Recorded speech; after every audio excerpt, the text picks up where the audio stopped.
आज सारे लोग बोल रहे हैं बड़ी जोर से, रात भर कोई सोया नहीं, आवाज हो रही है, क्योंकि सारे भूत प्रेत जो है अलग अलग आवाज में किलकारी मचा रहे हैं।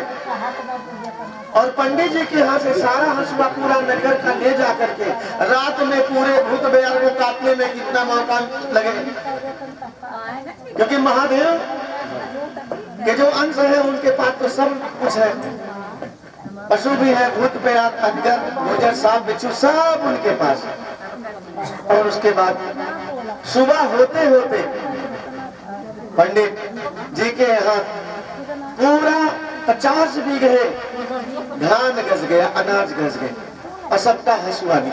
सब लोग सुबह आ गए हंसुआ के बहाना कि देखे कि क्या हुआ, और अपना अपना हंसिया निकाल निकाल के लेके गए। और जो है अनाज की फसल गजी है। स्वयं चौधरी जी भी आ गए, पंडित जी के चरणों पे गिर पड़े, बोले आप किसकी भक्ति करते हो? अल्लाह करो।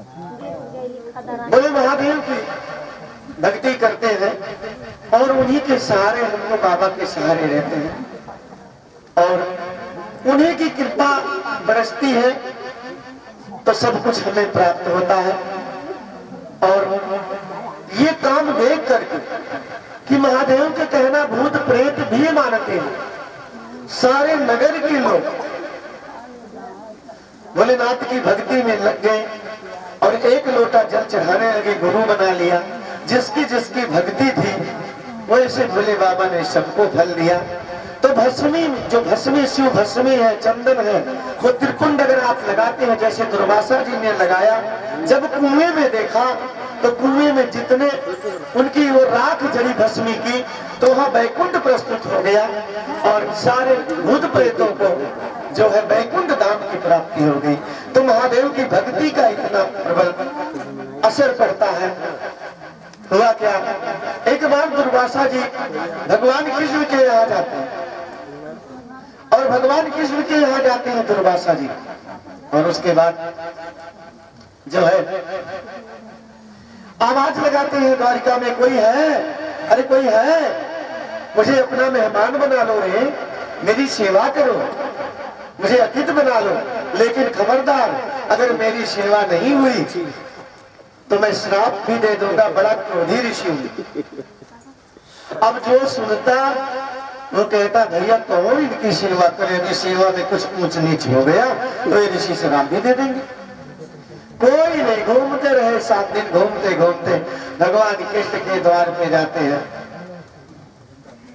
आवाज लगाई, दोपहर का समय था। भगवान अपनी रानियों को 16,108 रानियों को बैठा के दोपहर में कथा सुना रहे थे। तब तक ऋषि दुर्वासा की आवाज जाती है कि कोई है, मुझे अपना मेहमान बना लो, मेरी सेवा करो, लेकिन अगर सेवा में गलती हो गई तो तुरंत मैं श्राप दे दूंगा।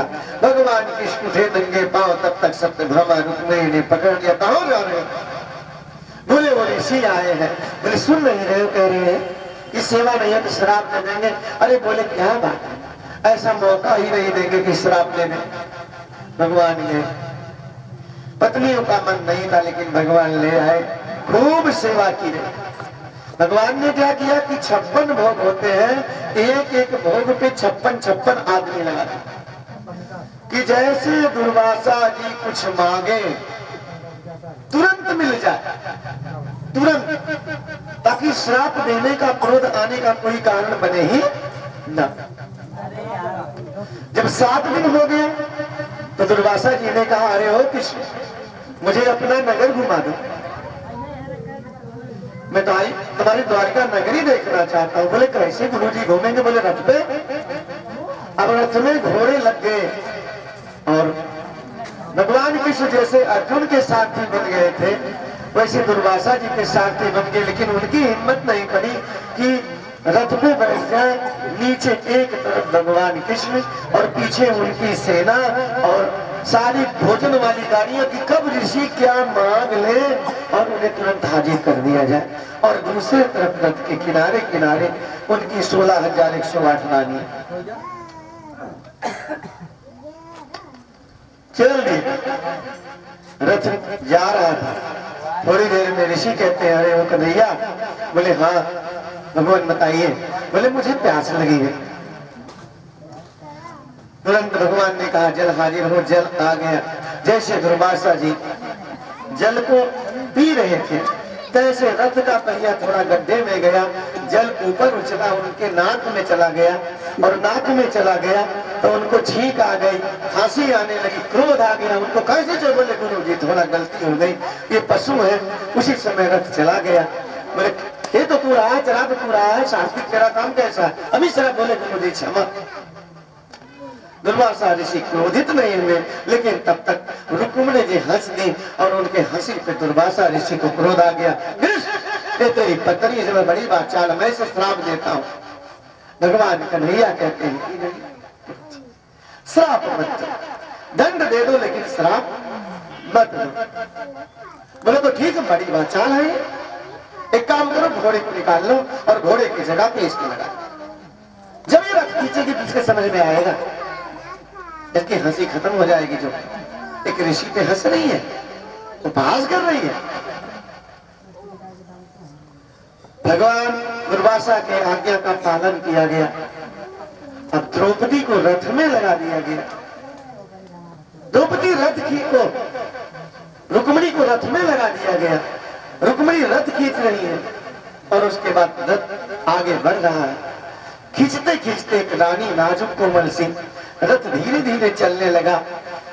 दुर्वासा ऋषि कह रहे हरे कृष्ण, इसकी रफ्तार तेजी करो, ये चल नहीं रहे। इसे घोड़े को चाबुक दिया जाता है, इसको भी चाबुक दो, तब रथ आगे बढ़ेगा तेजी से। भगवान ने पालन किया। जो भगवान इतना प्रेम करते थे, सबसे बड़ी रानी थी रुक्मिणी, उनको चाबुक से मारा। वो छटपटा रही, तिलमिला रही, रथ आगे खींच रही है। तब तक भगवान दुर्वासा कहते हैं कि हे कृष्ण, मुझे भूख लगी है रे, मेरा खीर कहने का मन कह रहा, खीर ले आ। एक एक भोग पे 56 आदमी थे कि ऋषि श्राप ना दे पाए। वो समान 56 भोग होते सब हाजिर हो जाए। और उसके बाद तुरंत खीर आ गई। खीर थोड़ा गर्म थी, और दुर्वासा जी ने जब खीर को लिया और एक मुंह में पूरा जितना निवाला होता है पी लिया, तो मुख जलने लगा, जलने लगा। कभी कभी आप भी कोई गरम ज्यादा खा लेते हैं जल्दीबाजी में, या लालच आ गई बड़ी जल्दी खा ले, भूख ज्यादा लगी है, तो कभी कभी बर्दाश्त कर लिया, नहीं तो थूक दिया उसको, क्या है ना, बर्दाश्त नहीं हुआ। और दुर्वासा जी का जब मुख में खीर गई तो उनको क्रोध आ गया, जलन हुई तो क्रोध आया। उन्होंने कन्हैया के मुख पे उस खीर को थूक दिया और फेंक दिया एक कटोरा। ले, ऐसे खीर खिलाई जाती है, ऐसे आतिथ्य सत्कार किया जाता है? श्राप दे दूंगा। बोले नहीं, बोले श्राप मत दे। बोले तो ठीक है, श्राप नहीं दूंगा। ये खीर प्रसाद बन गई जो तेरे ऊपर थूक दिया, इसे पूरे शरीर में लगा ले कन्हैया, और जो कटोरे में बची है इसको पी जा। भगवान कृष्ण दुर्वासा ऋषि की फेंकी हुई खीर को पी जाते हैं, और जो मुख पे ऐसे थूक दिए थे, ये खीर पोंछ करके पूरे शरीर में लगाते हैं। प्रसाद पूरे शरीर में लगाते हैं, इस पांव में भी लगाते हैं, पूरे शरीर में लगाते हैं। लेकिन बचता क्या है? पांव का तालू नीचे वाला है। भगवान दुर्वासा कहते हैं रुद्र अंश भगवान भोलेनाथ के जो अंश, बोले पांव के तालू में भी लगा ले। बोले नहीं, तालू में नहीं लगा, भक्ति का अनादर हो जाएगा। जो एक हफ्ते से आपकी सेवा की, आपको पैरों से कुचल दिया, आपके आतिथ्य सत्कार को, बोले लगा ले, मर जाएगा। बोले मर जाऊं वो ठीक है, लेकिन प्रसाद का अपमान नहीं होने दूंगा। और दुर्वासा ऋषि के उस थूकी हुई खीर प्रसाद को भगवान ने पांव के नीचे नहीं लगाया, और पूरा शरीर जहां जहां थूकी हुई खीर को लगाया सब वज्र बन गया।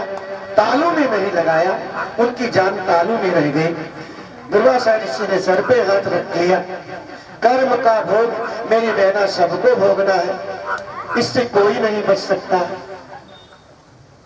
चाहे दानव हो, चाहे मानव हो, चाहे पशु हो, चाहे पक्षी हो, जो भी हो, चाहे देवता हो। राम ने छू करके बाली को मार दिया, वही बाली भील बन के आज कृष्ण को मारने आया।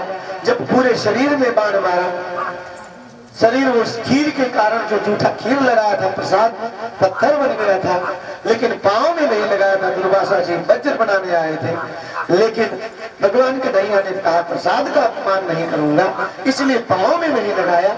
और पांव में जब उस भील ने मारा तो भगवान कृष्ण की जान चली गई।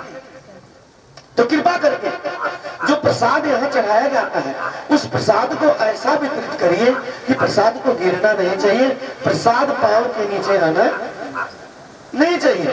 प्रसाद पांव के नीचे नहीं लगाया, प्रभु ने जान दे दिया। जो प्रभु प्रसाद की इतनी महत्व करते हैं, तो आपसे भी मेरा निवेदन है कि प्रसाद को गिरने ना दो।